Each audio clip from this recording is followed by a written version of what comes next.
niveau mettons-nous la nécessité pour nous de préparer un message dans la vision de sauver quelqu'un?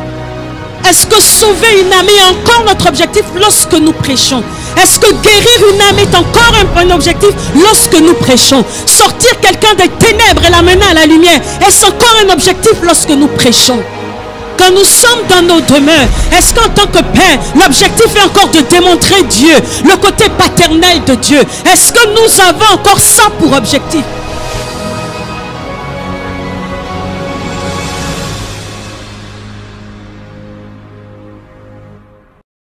Allons-y encore et écoutons les principes que Dieu a à nous apporter. Les implications de nos choix.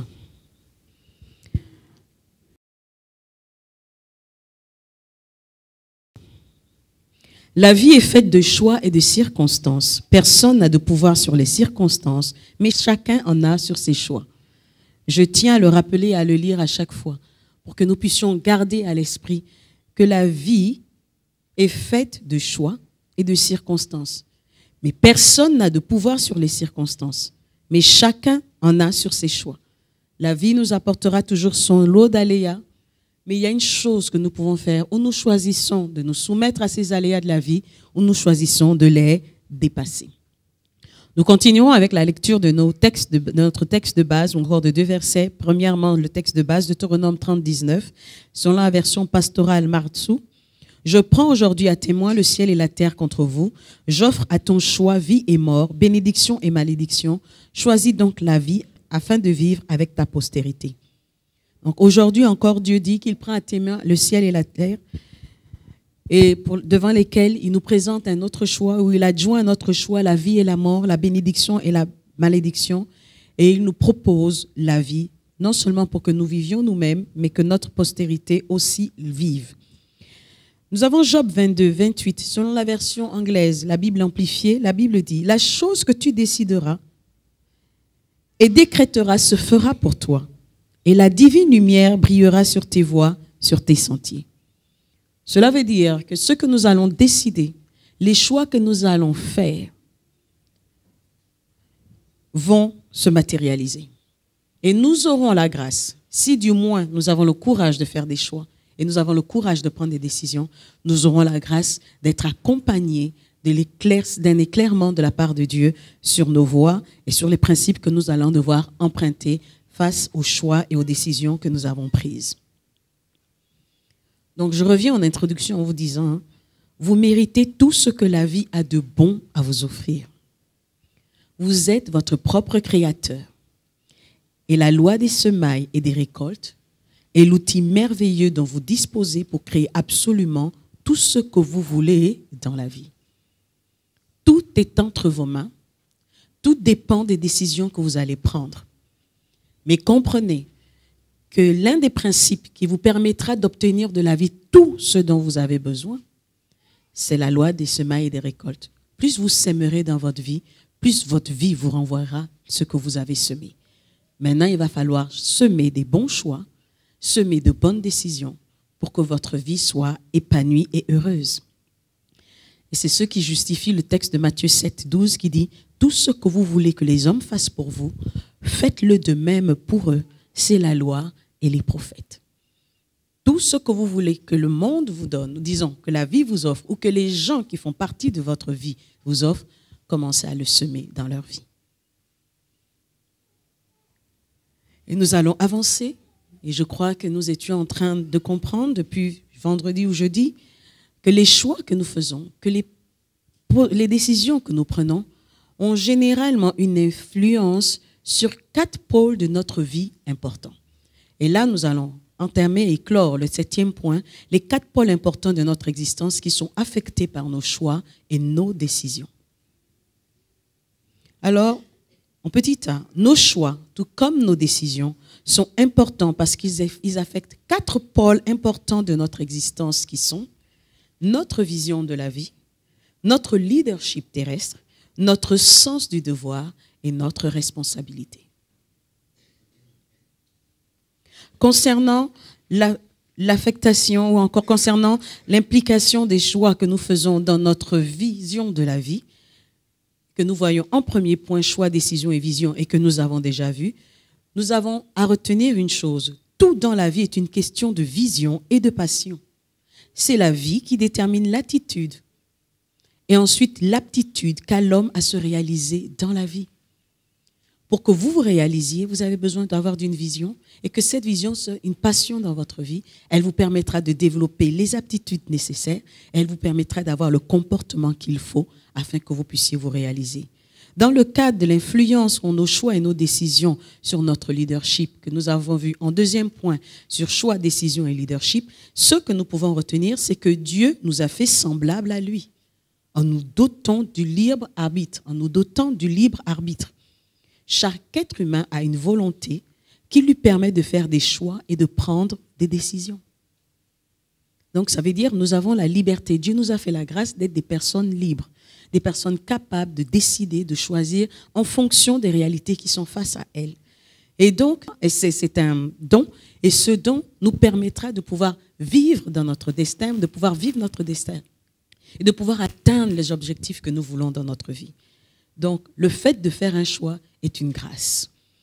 Ensuite, troisièmement, nous avons entamé, du moins, l'implication des choix et des décisions quant à notre sens du devoir. Et nous revenons justement sur ce troisième point, choix, décision et sens du devoir.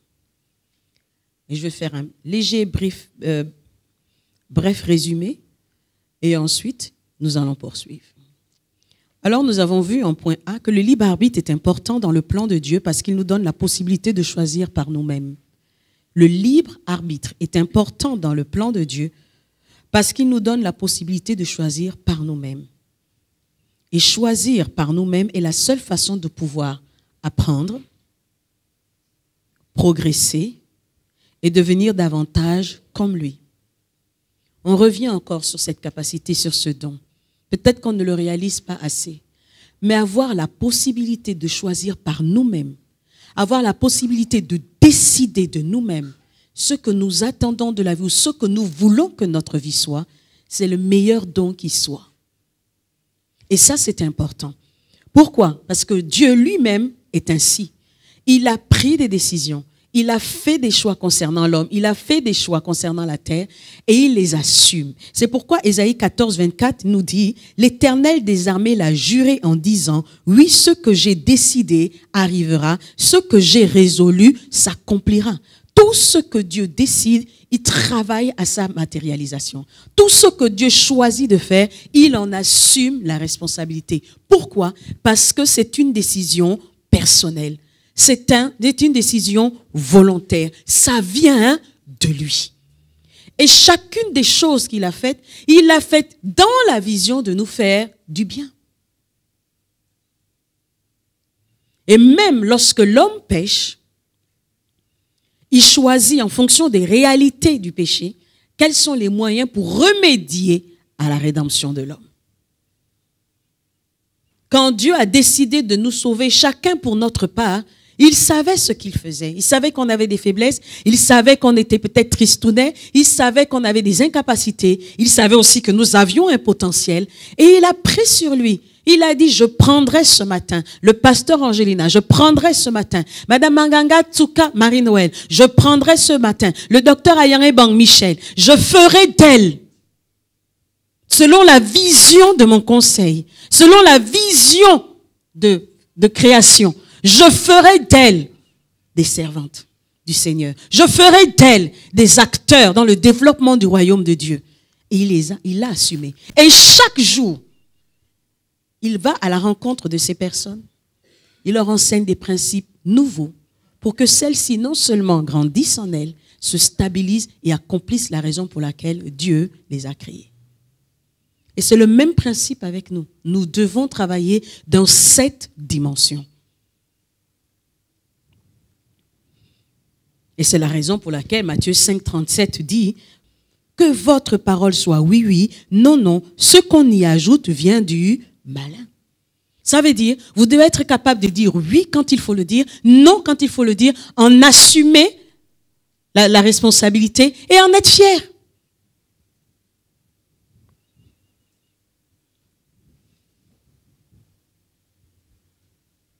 Le sens du devoir est un élément important dans la vie.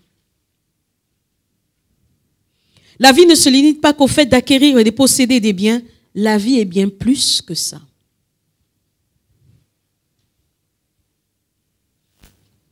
Le sens du devoir.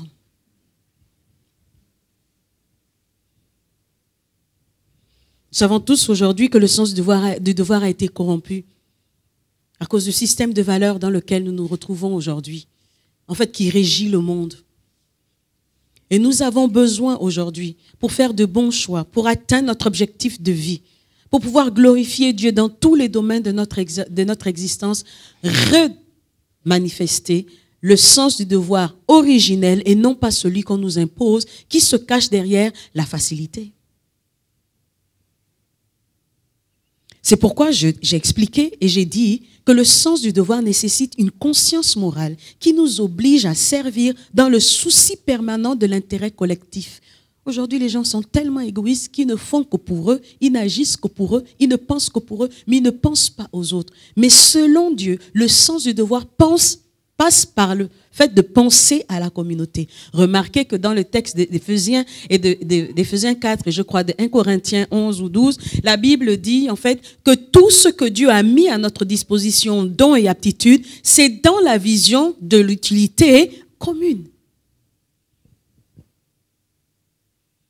Et donc, quand on dit que je suis une personne ayant le sens du devoir, ça veut dire que j'ai une conscience morale qui m'oblige à servir dans le souci de l'intérêt collectif.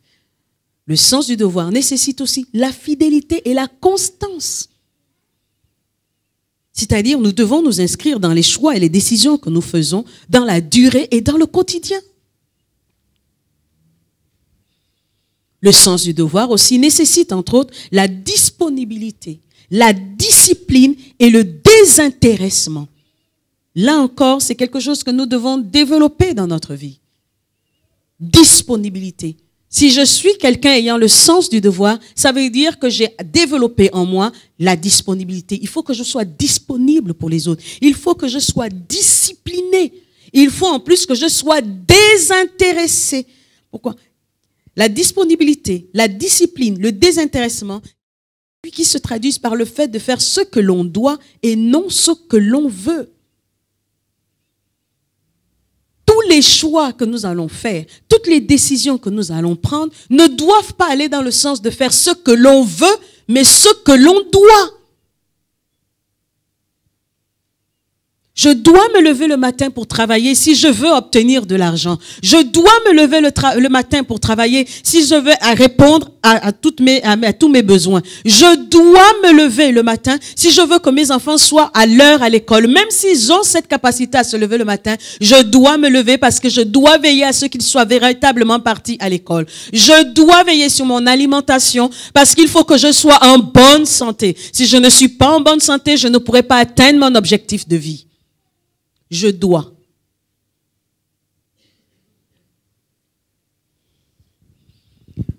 La disponibilité, la discipline et le désintéressement qui se traduisent par le fait de faire ce que l'on doit et non ce que l'on veut sans rechercher un quelconque honneur.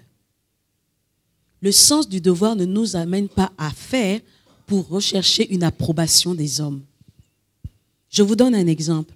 Lorsque Moïse a pris la décision ou la résolution de tout abandonner, son statut social, son statut économique, tout, pour retourner, pour redevenir, redevenir c'est peut-être redire, mais c'est juste une illustration, pour repartir vers ses frères, réadopter son identité juive, il a tout abandonné, il a renoncé à tous ses privilèges.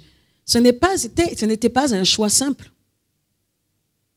C'était une décision mûrement réfléchie. Mais Moïse savait qu'en le faisant, c'était un atout pour lui. Mais quand Moïse le fait, c'est parce qu'à l'intérieur de lui, il est poussé par une vision de vie, un objectif de vie qui est de sauver les siens de l'esclavage égyptien auquel ils étaient soumis. Mais quand il prend la décision et qu'il va vers ses frères, le premier élément de l'histoire nous dit que lorsque Moïse est allé rendre visite à ses frères, il s'est rendu compte que ses frères étaient esclaves et qu'on les maltraitait. Alors, en corrigeant sûrement l'Égyptien, il s'est retrouvé en train de le tuer. Le lendemain, quand il revient encore dans le même environnement pour rendre visite à ses frères, il se rend compte, il veut jouer, il joue, en fait, il amène ses frères à vouloir comprendre que ça ne sert à rien que vous vous battiez. Vous avez déjà une oppression d'un peuple sur vous, alors évitez de vous battre. Au contraire, prenez toutes vos forces pour construire votre devenir. Mais que leur répond ses frères? Il dit, qui t'a établi juge? Veux-tu nous tuer comme tu as tué l'Égyptien? Moïse, à ce moment précis, à cause de la noblesse de son choix, a pensé que ses frères allaient adhérer à sa vision. Ses frères allaient accepter sa décision. Ses frères allaient le louer, le congratuler pour le choix qu'il avait fait. Et à ses dépens, Moïse venait de comprendre que les choix sont personnels et que derrière chaque choix, on ne cherche pas d'abord l'approbation des gens, on répond à un ultimatum, à un objectif. Mais prenons décision, aussi noble soit-elle la cause qui se cache en dessous de cette décision, on s'attend toujours à être congratulé. Qui vous l'a dit? Le choix est personnel. Tu ne deviens pas un bon mari uniquement pour que ta femme te congratule. C'est vrai qu'elle a quelque part une certaine obligation de te congratuler. Mais tu décides d'être un bon mari parce que tu sais que c'est d'abord un devoir. Tu deviens une bonne femme, non pas pour que ton mari t'élève et t'offre tous les cadeaux du monde. Tu deviens une bonne épouse parce que c'est ton devoir. Maintenant, c'est dans la marche de l'exercice de ton devoir que vont venir se rajouter à ta marche la grâce de Dieu, l'approbation. Mais rien ne te prouve que tu seras congratulé depuis le début.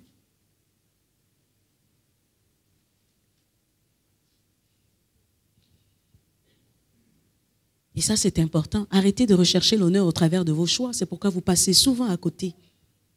Vous cherchez à ce que les gens vous approuvent dans vos choix. Mais le choix, il est personnel. Vous ne pouvez pas demander à quelqu'un d'approuver quelque chose qui concerne uniquement votre vie. Si vous êtes bien habillé, que vous estimez que vous êtes bien habillé, mais assumez. Si quelqu'un vous dit tu es mal habillé, assumez votre tenue. Parce que ce n'est pas parce que vous allez faire le choix d'avoir une très belle tenue que forcément tout le monde va vous apprécier. On a l'habitude de dire la beauté est dans l'œil de celui qui voit. Ça veut dire chacun a la liberté d'estimer si telle ou telle chose est bonne selon elle.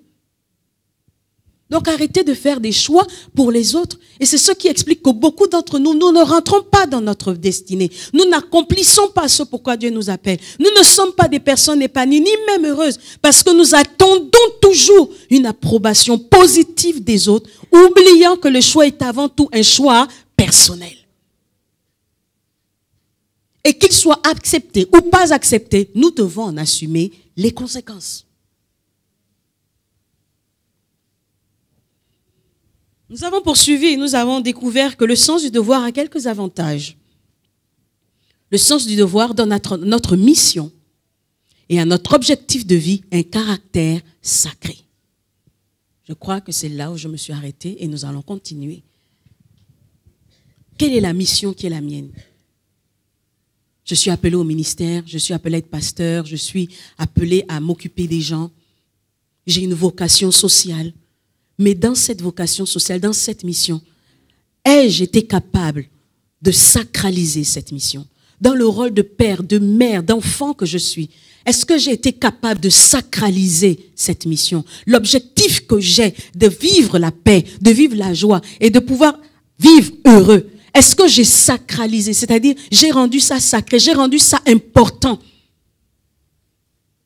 Tout ce qui a trait au divin, on le traite comme étant sacré. Mais comme votre mission, on a souvent tendance à oublier que notre mission, notre objectif de vie, généralement, est quelque chose de divin. Et donc, on n'a pas tendance à le sacraliser. C'est-à-dire, on ne prend pas le temps de prier, de jeûner. On ne prend pas le temps d'écouter la voix de Dieu. On ne prend pas le temps d'obéir aux principes que Dieu nous a donnés. Ou même déjà d'abord de les découvrir. Et le fait que nous ne sacralisons pas notre mission ou notre objectif de vie ne va pas nous pousser à nous battre pour cette mission ni pour cet objectif de vie. C'est pourquoi en début, je disais, il faut de la passion.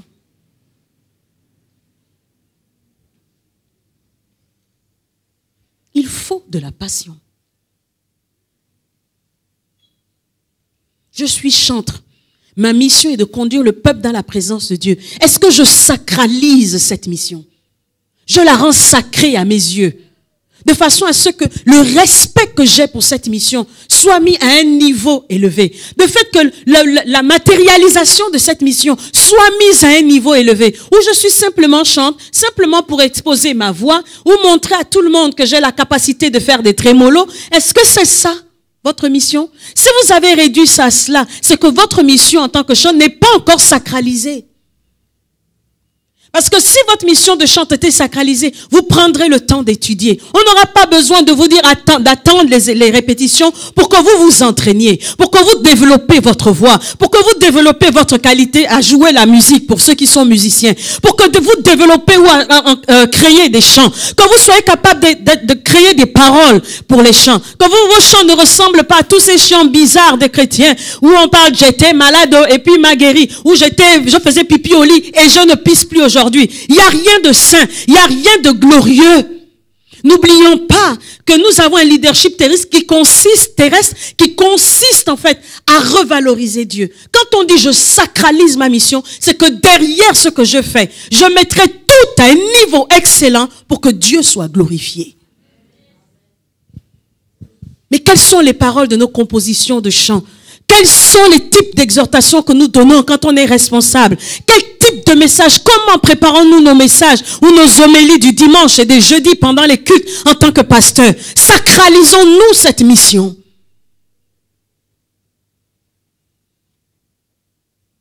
À quel niveau mettons-nous la nécessité pour nous de préparer un message dans la vision de sauver quelqu'un? Est-ce que sauver une âme est encore notre objectif lorsque nous prêchons? Est-ce que guérir une âme est encore un objectif lorsque nous prêchons? Sortir quelqu'un des ténèbres et l'amener à la lumière, est-ce encore un objectif lorsque nous prêchons? Quand nous sommes dans nos demeures, est-ce qu'en tant que père, l'objectif est encore de démontrer Dieu, le côté paternel de Dieu? Est-ce que nous avons encore ça pour objectif? Est-ce qu'au travers de notre vie de père, nos fils sont capables de dire, je veux aimer Dieu et je veux être comme mon père? Est-ce que vous sacralisez cela?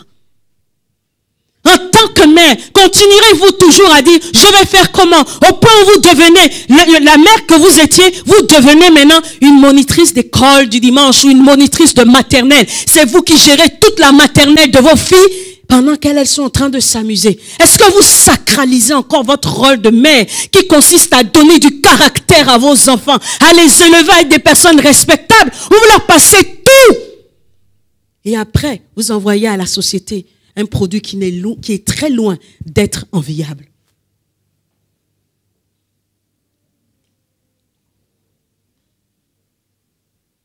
Est-ce que l'entreprise que vous avez suscitée n'est là que pour vous apporter de l'argent et le bien-être? Ou vous, dans votre souci de l'entreprise, vous sacralisez la vie de vos employés à telle enseigne que vous travaillez, non seulement pour être bien dans votre peau, mais vous rassurez que les gens qui travaillent pour vous montent en même temps que vous.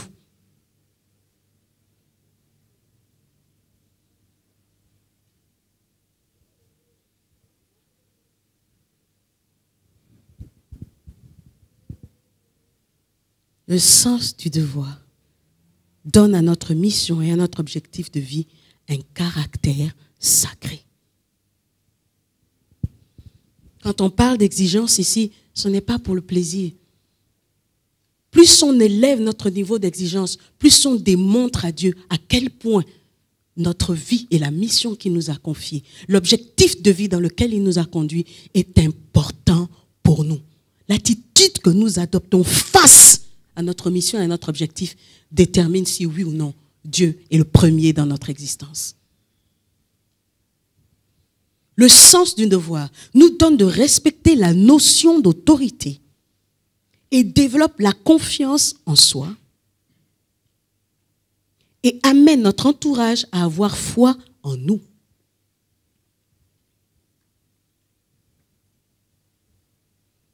Le sens du devoir nous donne de respecter la notion d'autorité. Combien aujourd'hui ont des problèmes avec l'autorité?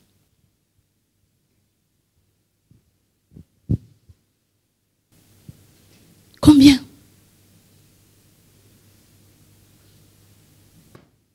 La Bible nous dit de regarder les autres, non pas comme étant de regarder les autres comme étant au-dessus de nous. Pourquoi? À cause de la qualité du service et à cause de la qualité du service que nous poursuivons. Donc, à partir du moment où nous regardons les autres comme étant au-dessus de nous, alors on leur met à un niveau de piédestal d'autorité et à ce moment précis, on les respecte.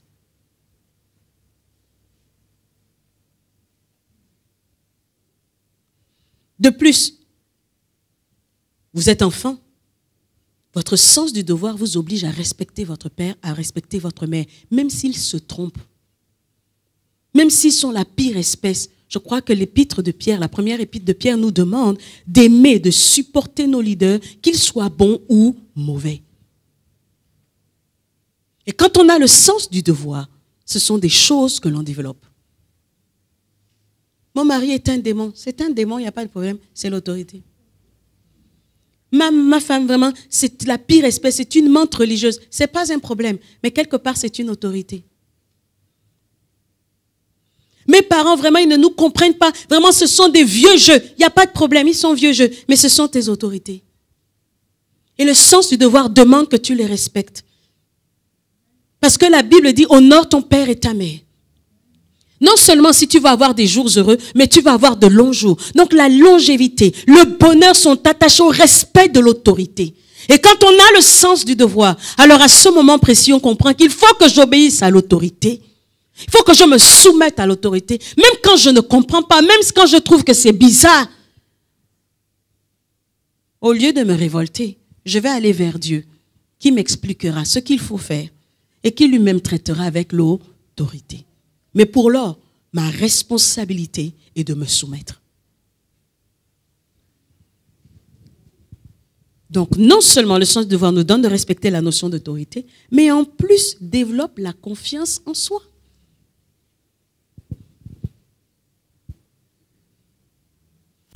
Si vous êtes face à quelqu'un qui vous exacerbe, qui vous dépasse, parce qu'il y a vraiment des personnes difficiles à vivre, et que vous arrivez à ne pas vous rebeller et à toujours accomplir ce qu'il se doit, à un moment donné, vous allez prendre de la confiance en vous lorsque vous allez vous rendre compte que vous avez de la maîtrise de soi.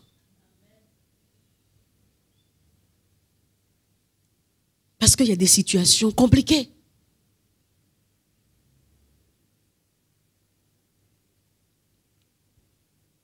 J'étais il y a quelque temps de cela, il y a presque un mois de cela, j'étais au service de vaccination dans Kembo. Et quand je suis arrivée, la personne qui m'a reçue, non, comme j'ai l'habitude de dire, là j'ai su que j'étais chrétienne. Parce que la maîtrise dont j'ai fait montre m'a prouvé que j'étais chrétienne. Parce que je vous assure qu'il y a des endroits, des personnes qui, quand elles vous parlent, on a l'impression qu'elles pensent qu'elles parlent à un enfant de 2 ans. Et j'avais une telle maîtrise. Et j'ai compris que non. Oui, je suis convertie. Parce qu'il y a des niveaux convertis ou pas convertis, pasteur ou pas pasteur, bishop ou pas bishop. Je vous assure que si vous n'avez pas la maîtrise, vous pétez un câble. Alors j'ai compris. C'est l'autorité du lieu. Si je boude, cette personne peut, comme on dit en langage simple, gâter ma chose. Je me soumets, puis je me maîtrise. Et là, quand je suis sortie de là, parce qu'après 1 heure, 2 heures d'attente, j'étais fatiguée et je me suis tournée vers la personne et je n'ai rien dit. Je l'ai simplement regardée. Après, maintenant, on a appelé mon nom. Mais j'ai attendu 2 heures. Mais j'étais parmi les premiers. Et j'ai vu les autres passer. Ça veut dire que je me suis maîtrisée. Et j'ai su que j'étais chrétienne. Pour de vrai. Et là, quand je suis sortie de là, je suis sortie regaillardie parce que la personne m'a regardée maintenant avec du respect. Et quand je suis repartie, encore il y a quelques jours, quand la personne m'a revue, elle m'a appelé selon mon niveau d'arrivée.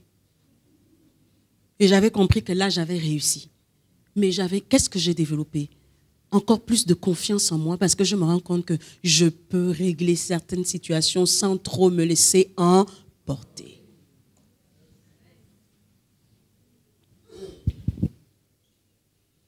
Et ensuite, au-delà du respect de la notion du respect de l'autorité, le développement de la confiance en soi, le sens du devoir nous amène, ou encore amène notre entourage à avoir foi en nous. Si vous êtes quelqu'un ayant le sens du devoir, les gens vous feront confiance. Ils ne vont pas s'inquiéter. Ce sera facile pour eux de vous remettre certaines charges. Ce sera facile pour eux de vous confier certaines tâches. Parce qu'ils savent que vous avez le sens du devoir. Qu'en dépit de tout, vous ferez ce que vous avez dit. Et ce que vous devez faire. Ce n'est pas comme aujourd'hui, on laisse les enfants à la maison, on s'inquiète. Allô, tu as acheté ça. Allô, tu as fait. Allô, tu as fait. Pourquoi? Parce que ces personnes n'ont pas le sens du devoir. À tout bout de champ, on est obligé de les vérifier. C'est des personnes qui ne sont pas dignes de confiance, à qui l'on ne peut rien confier. Le sens du devoir contribue grandement à notre construction intérieure. Il ajoute de la valeur à notre personne et à nos œuvres. Le sens du devoir nous rend crédibles.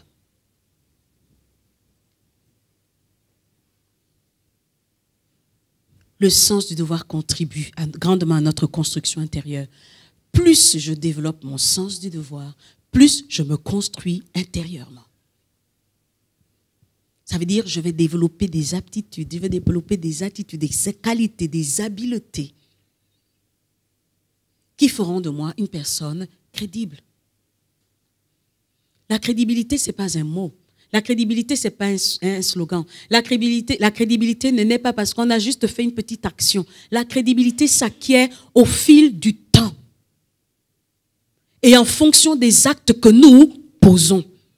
Ce n'est pas parce qu'on a fait un petit acte que l'on dit « je suis une personne crédible ». Il faut que partout, dans le temps et dans l'espace, on soit capable de dire « si tu vas vers cette personne, tu peux être sûr ». Parce que jamais cette personne ne nous a déçus. Nous n'avons jamais rien entendu de contraire.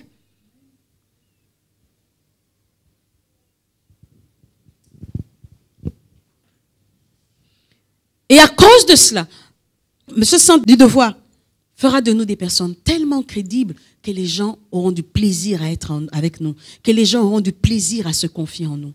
Et là, qu'est-ce qu'on fait? On influence, on impacte, on glorifie Dieu et on étend l'influence du royaume. Parce qu'on dira, mais ce n'est pas possible. Tous les gens qui sont là-bas, pourquoi ils ont toujours cette attitude? Oh, c'est l'évangile. Parce que quelquefois, on n'a pas toujours besoin de dire, Jésus est vivant. Notre crédibilité est un témoignage réel et concret de la grandeur de Dieu dans notre vie. Parce qu'on a le choix de passer par la corruption, on a le choix d'être honnête.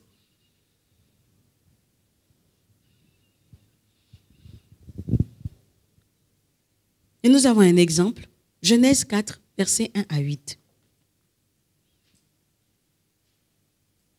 qui démontre à suffisance comment Adam et Ève, Abel et Caïn, de par leur attitude, ou encore je dirais plus, Abel de par son attitude, a manifesté le sens du devoir. La Bible nous dit au verset 1, Adam connut Ève sa femme, elle conçut et enfanta Caïn, et elle dit, j'ai formé un homme avec l'aide de l'Éternel. J'ai formé un homme avec l'aide de l'Éternel. C'est important. Elle enfanta encore son frère Abel. Abel fut berger et Caïn fut laboureur.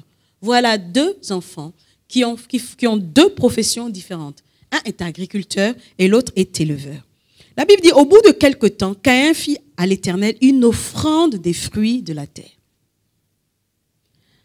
Adam et Ève ont enseigné à leurs enfants qui était Dieu et comment qu'est-ce qu'il fallait faire pour pouvoir donner à Dieu, avoir du plaisir à nous regarder ou à être en notre présence, ou encore quels sont les principes qu'il devait appliquer pour pouvoir avoir la faveur de Dieu.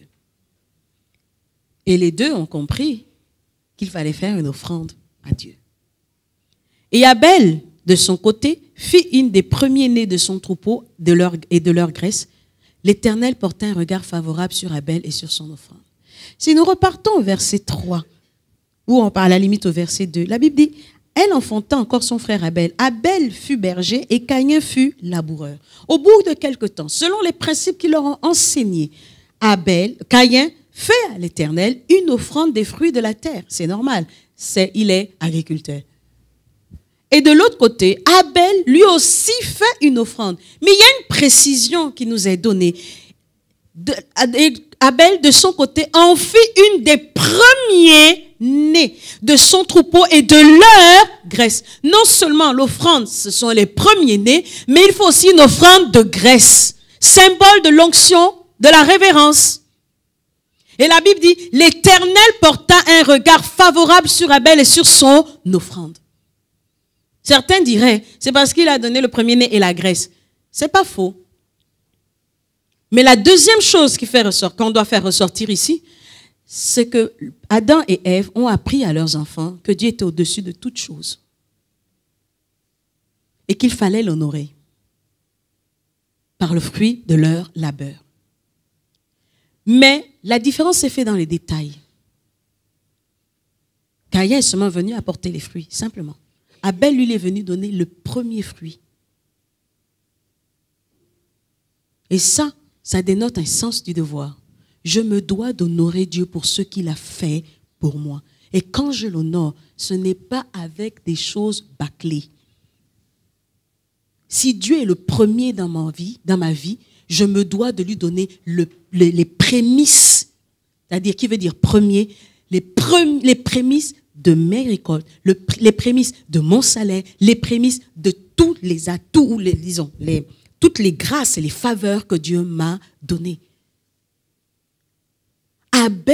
Caïn a fait une offrande pour le plaisir de faire une offrande, sans ajouter le sens du devoir. Je me dois à Dieu pour ce qu'il a fait dans ma vie. Il m'a fait grâce d'être agriculteur, il m'a fait grâce de faire pousser mes plantes, il m'a fait grâce de récolter, il m'a fait grâce de manger. Abel le savait aussi. Dieu m'a fait grâce d'être éleveur. Dieu m'a fait grâce d'avoir un troupeau. Dieu n'a pas permis que mes troupeaux tombent malades et que je les perde. Dieu m'a permis d'avoir des portées. Alors, parce que Dieu est au centre de ma vie, parce que Dieu m'a conduit jusque-là, je me dois de l'honorer. Non pas pour le simple plaisir de l'honorer, mais avec ce que j'estime être de sacré, les premiers-nés. Et là, vous voyez, Abel a sacralisé son offrande. Caïn ne l'a pas sacralisé. C'est ce qui a fait toute la différence au niveau de la faveur.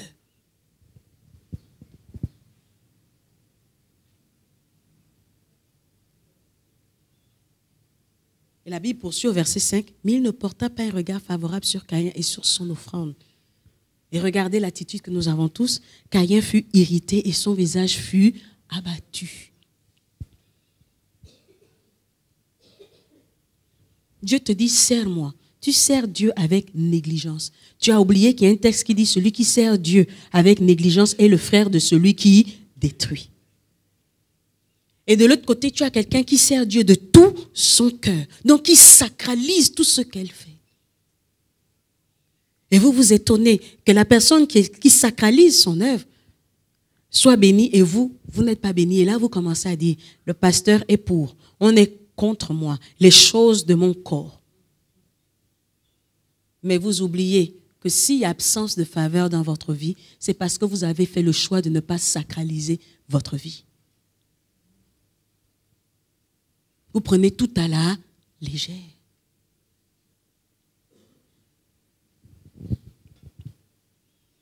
Et alors Dieu va vers lui et dit, et l'Éternel dit à Caïn, pourquoi es-tu irrité et pourquoi ton visage est-il abattu? Caïn, tu n'as pas le droit de te mettre en colère. Tu n'as pas le droit d'être triste. Ce que tu vis, cette absence de faveur ou d'approbation de ma part est conséquente au choix que tu as fait. Tu as fait ton offrande avec négligence. Maintenant, le tout, ce n'est pas d'être abattu. Le tout, ce n'est pas de se fâcher. Le tout, c'est de changer. Et c'est pour ça qu'il poursuit au verset 7 en disant, « Certainement, si tu agis bien, tu relèveras ton visage. Et si tu agis mal, le péché se couche à ta porte et ses désirs se portent vers toi. Mais toi, domine sur lui. » Et la seule façon de dominer, c'est de choisir. C'est de prendre une décision contraire à celle qu'il a prise auparavant. Malheureusement, Caïn n'a pas choisi de dominer. Il a choisi d'être dominé. C'est pourquoi au verset 8, il est dit, « Cependant, Caïn adressa la parole à son frère Abel, mais comme il était dans le champ, Caïn se jeta sur son frère Abel et le tua. »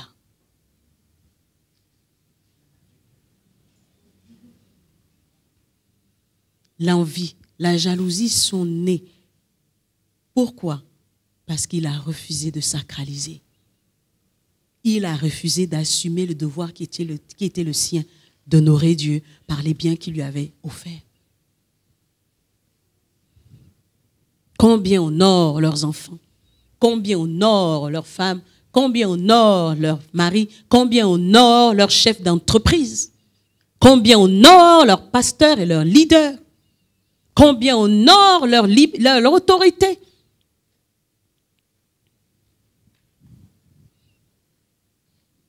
Le sens du devoir est un gage de valeur opérationnelle.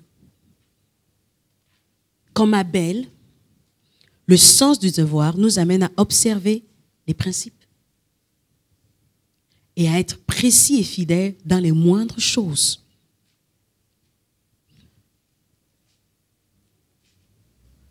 Donc, le sens du devoir est un gage de valeur opérationnelle. Donc, pour pouvoir agir, travailler, il faut qu'on comprenne qu'on a besoin du sens du devoir. Parce que c'est le sens du devoir qui nous permet d'être opérationnels dans certaines choses.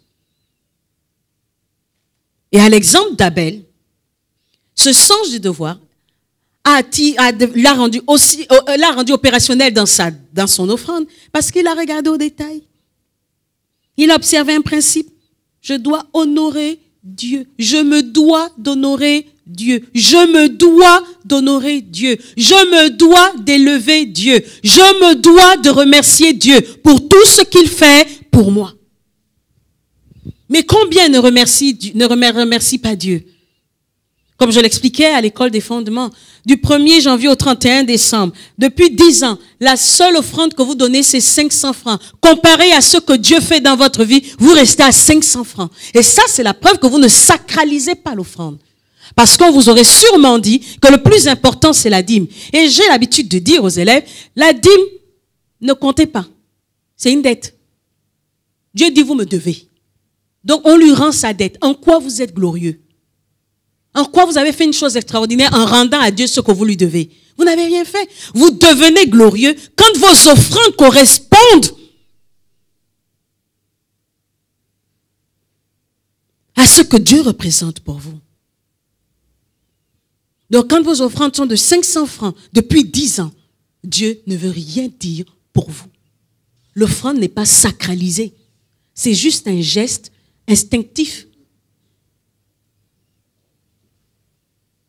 Et alors, quand quelqu'un vient et il donne un billet de 10 000 pendant son offrande, on va dire, il veut montrer qu'il a l'argent. Il ne veut pas montrer qu'il a l'argent. C'est par rapport à la sacralisation, ce qu'il ressent, le sens du devoir. Dieu a fait pour moi de grandes choses. S'il m'était possible, j'aurais donné toute ma fortune, mais j'ai des charges et des responsabilités. Dieu en est conscient. Je m'occupe des charges et des responsabilités. Mais dans la qualité de mon offrande, Dieu ne correspond plus à 500 francs. Ni à 1000 francs. Ni même à 2000 pour certains. Vous ne pouvez pas avoir un salaire de 10 millions et vous donner une offrande de 500 francs.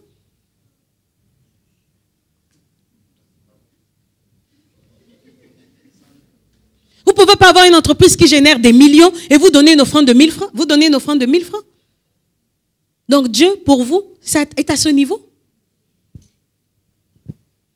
Dieu ne peut pas vous avoir donné la vie et ne pas prendre le temps que vous avez pour vous donner à son œuvre. Dieu vous donne un époux, Dieu vous donne des enfants, Dieu vous donne la stabilité. Et quand on vous dit venez assister aux réunions et aux séminaires, j'ai des enfants, j'ai un mari, j'ai le travail, je n'ai pas de temps. Dieu a du temps pour vous et vous n'avez pas de temps pour Dieu. Imaginez, votre vie est-elle sacralisée? Arrêtez de nous dire nous sommes ensemble quand on ne l'est pas. Votre investissement dans l'œuvre de Dieu dépend du niveau de sacralisation de la mission dans votre vie et de l'objectif de votre vie. Parce que si vous venez vers Dieu pour les services rendus, quand il vous les rendra, vous nous direz au revoir et vous direz Seigneur au revoir et merci pour les services rendus.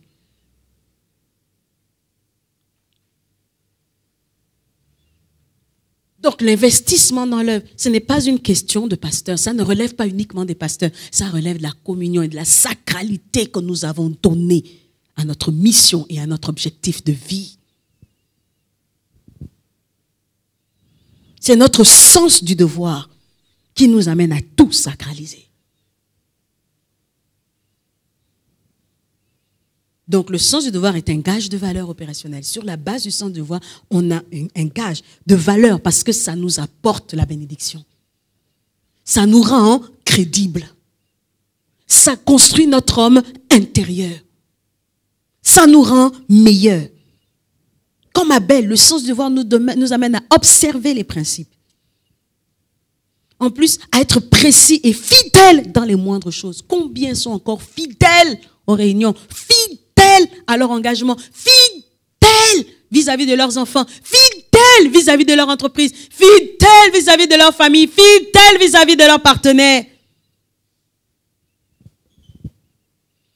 Si on n'arrive pas à développer la fidélité, c'est que quelque part, il n'y a pas un sens de devoir.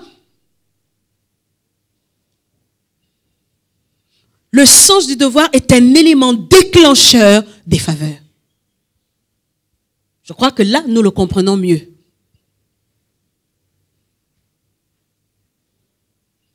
Notre crédibilité va déclencher la faveur. La confiance que les gens ont envers nous va déclencher la faveur. La respectabilité que nous allons dégager va déclencher la faveur. Le respect des principes et l'obligation que nous avons d'obéir à ces principes va déclencher la faveur.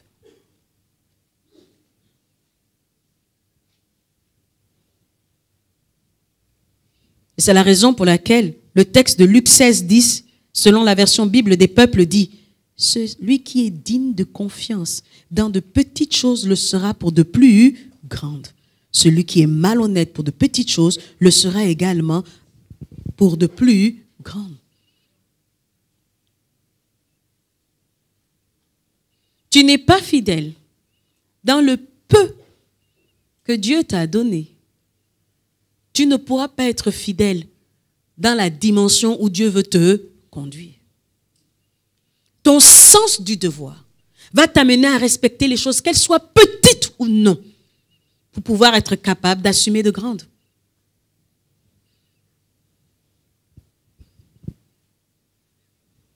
Le même texte traduit dans la version Le Semeur dit « Si quelqu'un est fidèle dans les petites choses, on peut aussi lui faire confiance pour ce qui est important. » Donc, chers frères, chères sœurs,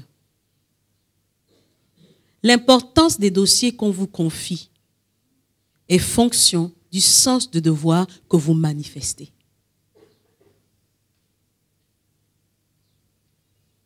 Le niveau de confiance que votre partenaire vous accorde est fonction du sens de devoir que vous manifestez.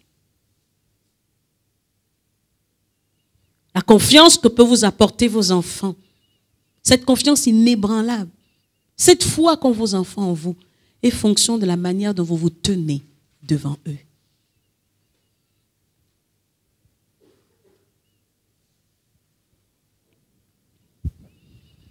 quelqu'un est fidèle dans les petites choses, on peut aussi lui faire confiance pour ce qui est important. Donc, ne venez plus et ne dites plus, Seigneur, je veux une promotion. Pasteur, priez pour moi pour la promotion. La prochaine fois que vous allez venir, je vais vous dire, pourquoi on ne vous confie pas des choses importantes? Et vous allez me répondre, mon niveau du sens de devoir n'a pas encore été sacralisé. Vous comprenez, non? Mais celui qui n'est pas fidèle dans les petites choses ne l'est pas non plus pour ce qui est important. Donc, si vous n'êtes pas fidèle dans les grandes choses, on ne peut pas vous faire confiance pour des choses importantes. Si vous n'êtes pas fidèle dans les petites choses, forcément, vous ne le serez pas dans les grandes. Ce n'est pas de la magie. Ce n'est pas une prophétie. C'est une logique. Personne n'est contre vous. 1 Timothée 3,10, dans la version Chouraki, Bible version Chouraki, dit « Et ceci, qu'ils soient d'abord éprouvés pour qu'ils servent en étant irréprochables. » Ça veut dire quoi? Que même pour avoir une promotion, on va être éprouvé.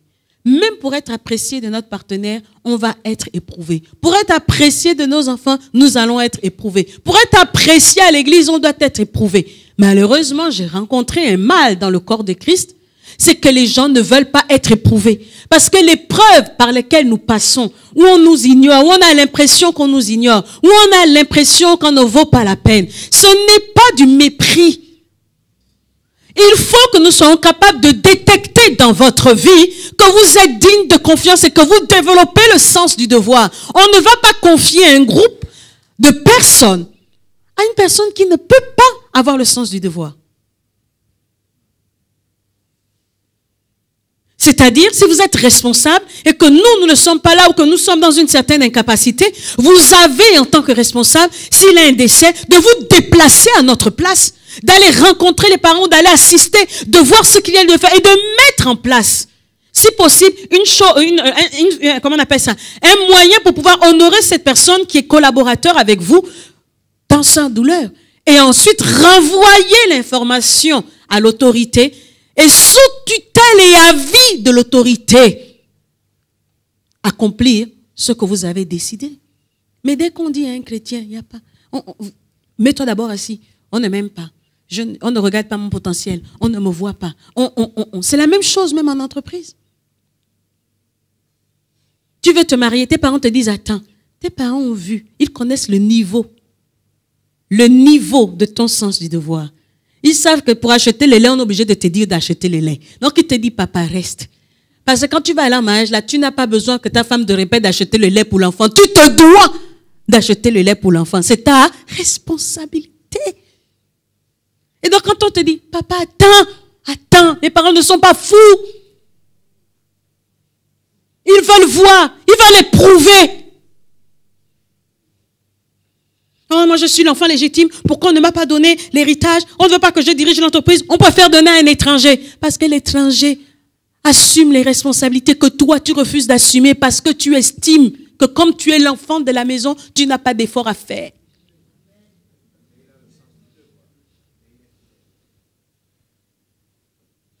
Toi, si on te donne tout l'argent de papa, tu vas d'abord aller acheter la Porsche Cayenne. Ensuite, tu vas aller jouer au mollard dans la boîte de nuit. Mais tu oublies que l'argent que tu dépenses, c'est le salaire de plusieurs personnes. Et quand arrive la fin du mois, tu commences à menacer le personnel. Et tu commences à les envoyer vers des huissiers ou encore des avocats. Parce que tu veux démontrer que tu es puissant. Où est ton sens du devoir?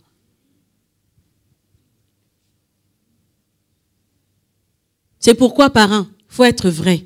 Quand votre enfant n'a pas le sens du devoir, ne faites pas de lui un héritier. Qu'on vous critique ou pas, ne faites pas de lui un héritier. C'est quand même un labeur d'une vie. Votre enfant ne sait pas ce que vous avez payé comme prix. Donc on ne s'amuse pas. Il vaut mieux mettre ça entre les mains d'un notaire qui soit fidèle que de... C'est ça même. L'héritage est donné à la personne qui manifeste le plus le sens du devoir et de la responsabilité. Oui, c'est ce que nous avons d'ailleurs vu. Alléluia. Est-ce que vous comprenez? Attention, le sens du devoir. Maintenant, vous comprenez l'épreuve. L'école du service. Ceux qui sont à l'école du service. Nous vous observons. Ça fait 2 ans que nous vous observons. Mais beaucoup commencent à se disqualifier par leur attitude parce qu'ils estiment qu'ils sont arrivés, ils ont les dons. Ils sont grands. Mais moi, je vous éprouve parce que je veux voir votre fidélité. Quand on dit, par exemple, il y a un décès et que je dis, vous devez aller et qu'il n'y a que 2 personnes de l'école du service qui vont à ce décès, je note. Quand je dis, il faut aller soutenir quelqu'un qui est malade et que ce sont toujours les mêmes personnes, je note. Et quand je vais décider de consacrer ce que j'estime être prêt au service de la diaconie, ne dites pas que le pasteur fait de la faveur. Parce que le pasteur, en vous regardant, veut dénoter, veut voir quel est votre sens du devoir et de la responsabilité. Donc ne pensez pas que c'est le pasteur qui vous disqualifie. C'est le choix que vous avez fait de ne pas sacraliser votre présence à l'école du service.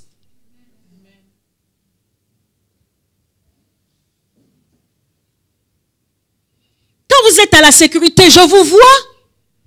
Quand il y a mariage, où sont les membres de la sécurité? Quand il y a culte, personne, par exemple, peut ne pas être à la sécurité. Les temples sont vides, il n'y a pas de membres de la sécurité. La même chose, par exemple, pour les filles de l'accueil. Je vous regarde.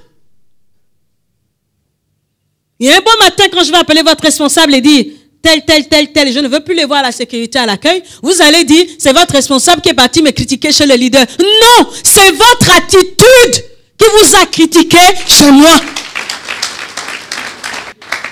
Je vous regarde. Je regarde ceux qui sont fidèles au séminaire régulièrement. Je regarde à ceux qui sont présents lorsqu'il y a un engagement. Et je regarde aussi ceux qui ne sont là que le dimanche. Et là, quand je me rends compte d'une certaine fidélité, je me rends compte d'un engagement et d'un don de soi. Dans les offrandes, vous remarquez qu'il y a toujours les noms. Je regarde dans l'assemblée, il y a des noms qui reviennent toujours. Et j'ai dit ça, voilà quelqu'un sur qui je peux m'appuyer un autre jour, le jour où j'aurai besoin d'ouvrir une structure dans l'église, je dirai, maman, viens. Ce ne sera pas trop à cause du talent. Parce que s'il faut choisir les gens uniquement que par le talent, on va aller en enfer. Mais il y a des fois, on a besoin de la fidélité, de la loyauté pour confier une tâche à quelqu'un. Et ce que vous oubliez, c'est que votre attitude vous critique chez moi. Et quand je vais élever, oh mais la personne vient seulement d'arriver, moi je suis là depuis longtemps. Dans ton depuis longtemps là, tu te manifestes comment? Tu brilles comment? À mes yeux. Tu brilles par ton absence, par ton engagement, ou tu brilles par ton absence ou par ton engagement? Tu brilles par quoi? Et Dieu me demande de t'éprouver. Mais tu ne sais pas comment je t'éprouve, même si une partie du secret est passée.